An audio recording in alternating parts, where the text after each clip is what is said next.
this is gonna be a different style video today, guys. A lot of times I get questions that really aren't that jiu-jitsu related, or they're really short, and so I'm gonna go through and just answer, a handful of them, and we'll have some fun today. So the first question is this a green screen behind me? Well, more than likely, if you've been watching for a while, you notice that stuff's always out of place back here, but no, it's not a green screen. If it was a green screen, I couldn't walk into it. I couldn't do this, or this.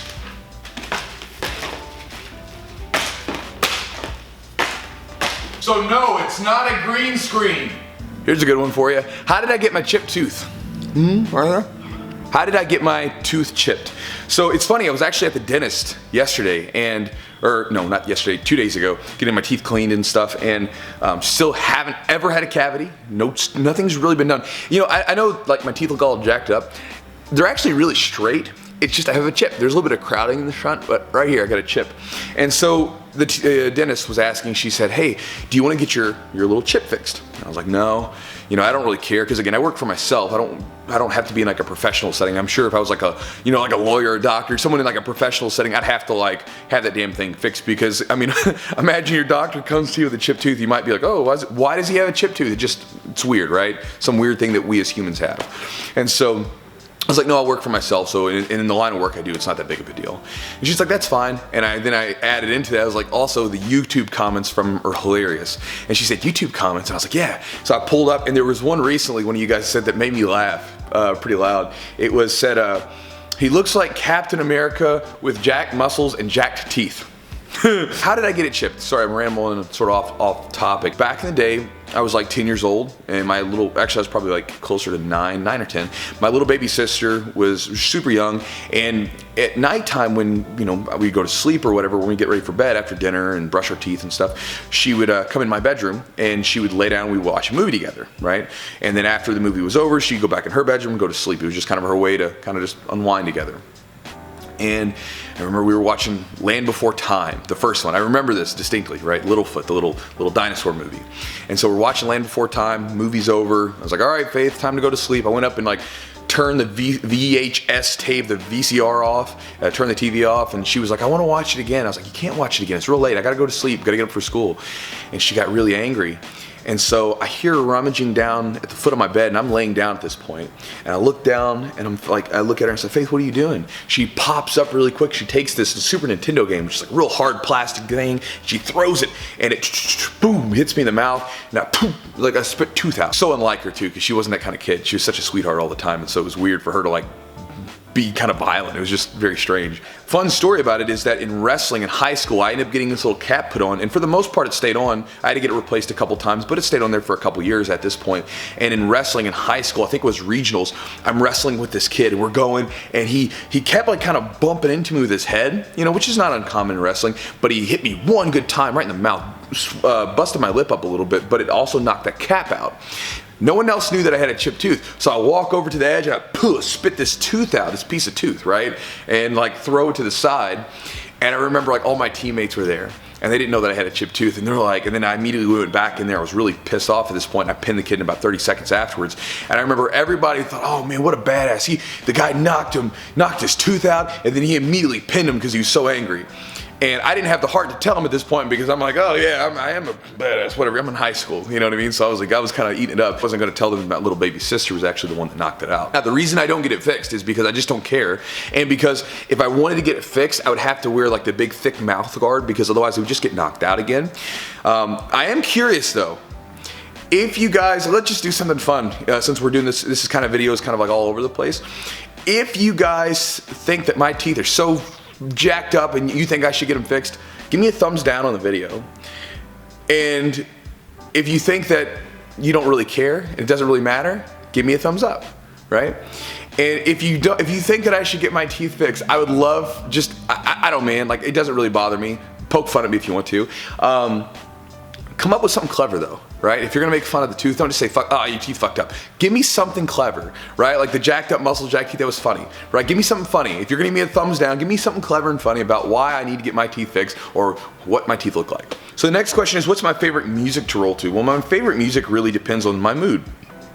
Sometimes if I'm in the mood to like get after it, a lot of times I'll listen to something with like sort of a harder beat, right? Sometimes it can either be like, it can be rock, or even can be some types of electronic music where it's like really like hard. So this way it's like, because I don't really listen to the music, but the music, the beat to it makes me move. And like, for instance, when I'm drilling, I like to listen to like a lot of like older style hip hop that has sort of a smooth rhythm, right? Because that smooth rhythm is what sort of I fall into. If I'm kind of in a playful mood, sometimes I'll listen to like some Bob Marley or something, just because it, like, I don't know, man, like I can't roll aggressively when Bob Marley's playing, because I'm just like hanging out, moving around, you know, but it's sort of like the mood, right? Or even as a coach, if I want to, like sometimes if I want my students to roll a certain way, and I know this sounds stupid, but I will play a certain type of music. So for instance, if we're like rolling and I want people to play around more, right? I'll play some more relaxed style music because I want them to play around. And if you play like some hard ass rock music or something, or like even some like hardcore rap music,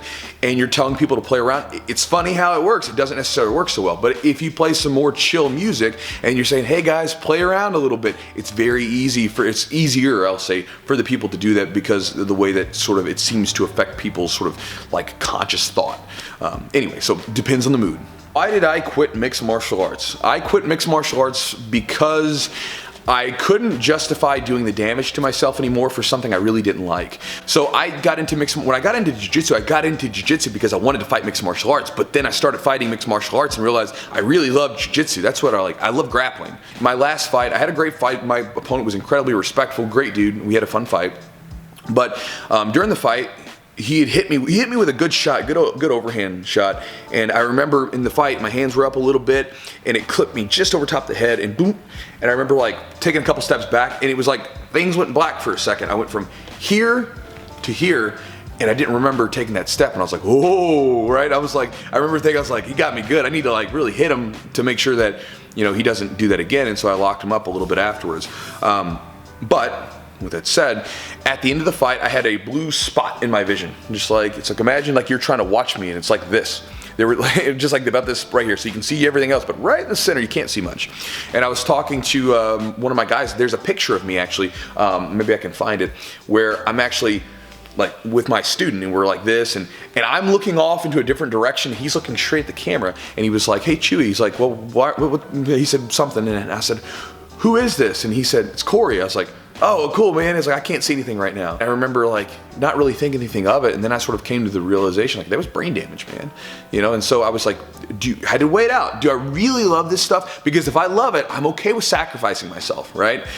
Because I love it. I'm not gonna like live my life worried about like, you know, the long-term repercussions. We're all gonna go, so I'm not gonna live my life wondering what if. But if I don't really love it, if I'm starting to question myself, do I really want to do this? That was when I was like, you know what?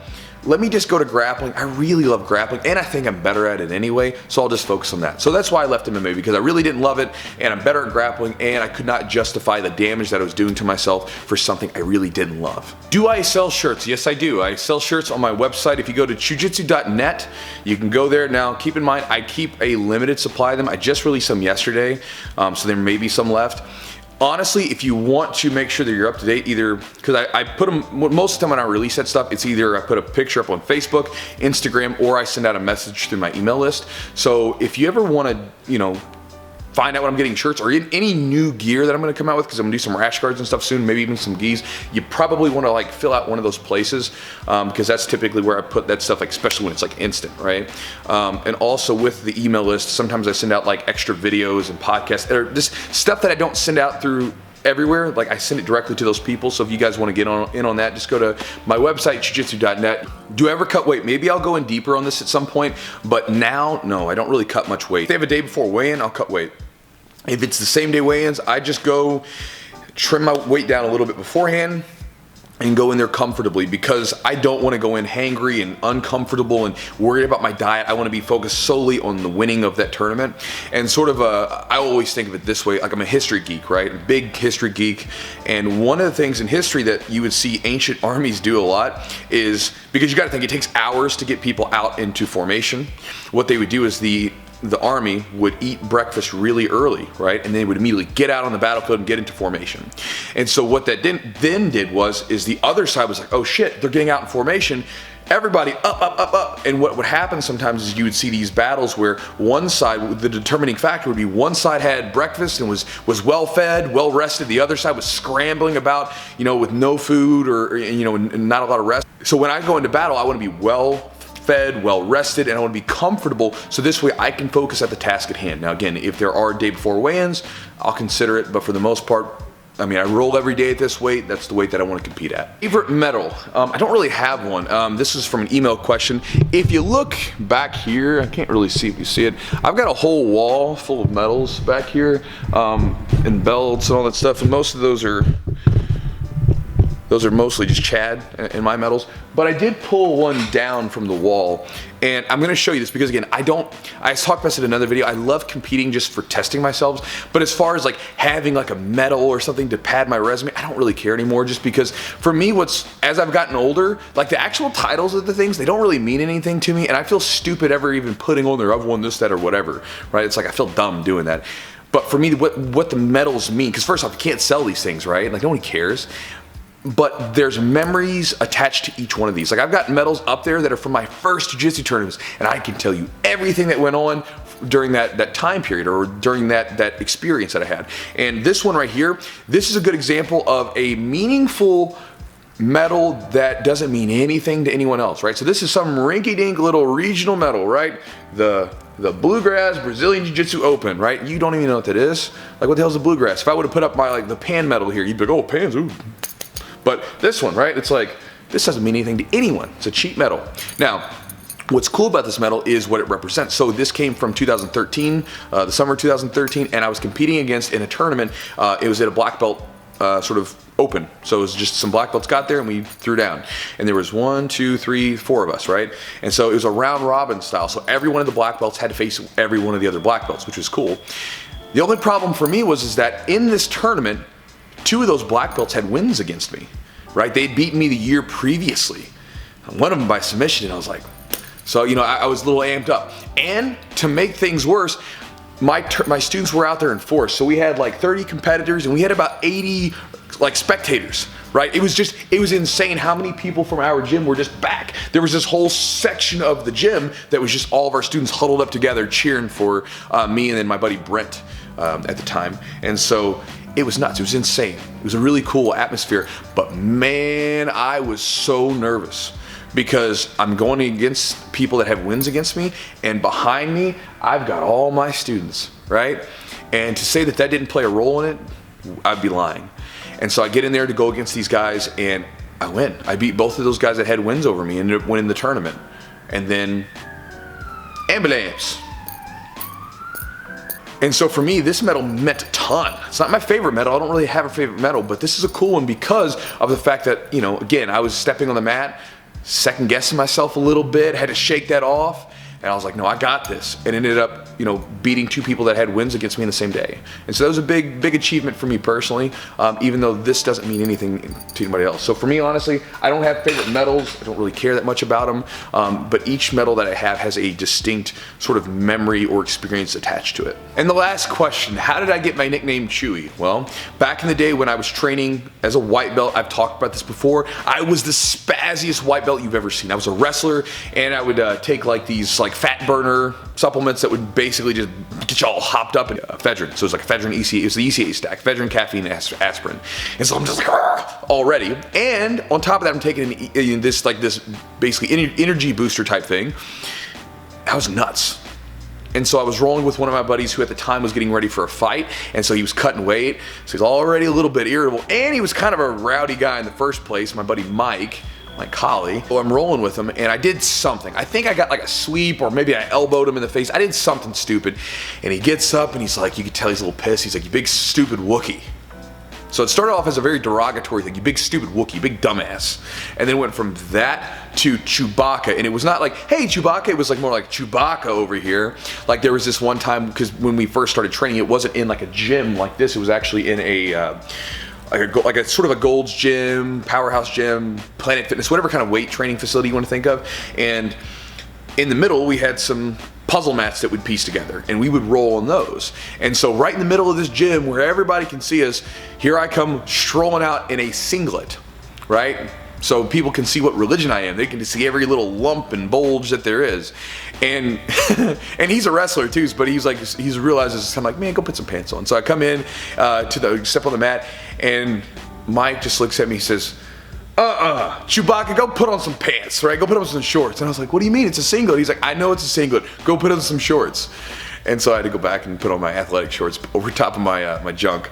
But it's funny. So it went from that to Chewbacca and then down to Chewy. And then for some reason it just stuck. And now, like, if you're in the gym, if you say my name, I probably won't even respond to it. You know, and I think it's kind of weird. I'm like 32 years old and I've got this other name that people call me. But anyway, so Chewy is what people call me. It's what people know me as.